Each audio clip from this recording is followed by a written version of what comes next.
अस्सलामु अलैकुम वरहमतुल्लाहि वबरकातुहू। जुमा के दिन की फजीलत हम सब जानते हैं, लेकिन ज़रा सोचिए इस फजीलत को हम अपनी ज़िंदगी में कितना लाने की कोशिश करते हैं, और अगर करते हैं तो क्या इस चीज़ पर हम खरे उतर रहे हैं।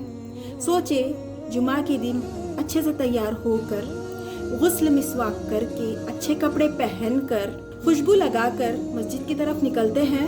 खुतबे से पहले पहुंचते हैं या खुतबे के बाद, और अगर पहले पहुंच जाए तो खुतबा कितना दिल लगाकर सुनते हैं। नमाज में खुशू होता है। जुमा के दिन कितना हम एहतमाम करते हैं ज़्यादा से ज़्यादा ज़िक्र, अस्कार और दुआ का। सदका खैरात करते हैं।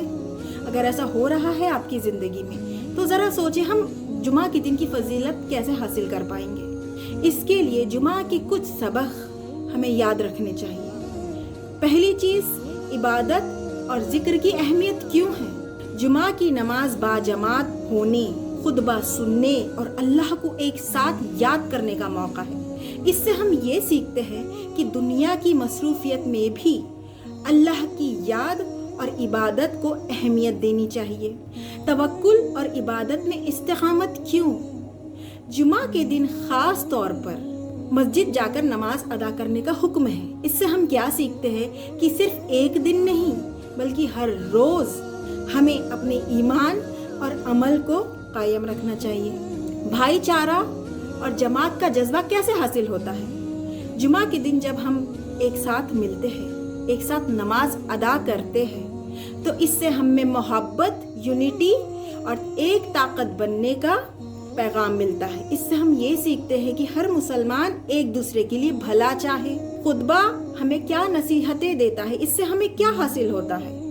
इससे हमें इल्म हासिल होता है। इससे हमें दीन, अखलाक और ज़िंदगी के मसाइल हल करने की तरबियत मिलती है। इससे हम ये सीखते हैं कि हम अपने आप को कैसे बेहतर बनाएं।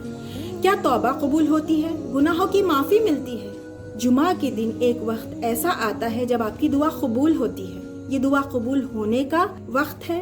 यहाँ आप अपने गुनाहों की माफ़ी मांग सकते हैं और तौबा कबूल होती है। सदका और खैरात और दूसरों की मदद करने का इतना हुक्म क्यों है जुमा के दिन। इससे हम क्या सीखते हैं। इससे हम ये सीखते हैं कि हमारी जिम्मेदारी दूसरों के लिए भी बनती है। यकीन और उम्मीद। जुमा के दिन दुआ एक्सेप्ट होने के चांसेस ज़्यादा होते हैं, तो हमें इससे ये समझ में आता है कि अल्लाह की तरफ झुकना, दुआ करना और ये यकीन रखना कि अल्लाह, मेरा रब मेरी दुआ ज़रूर कबूल करेगा।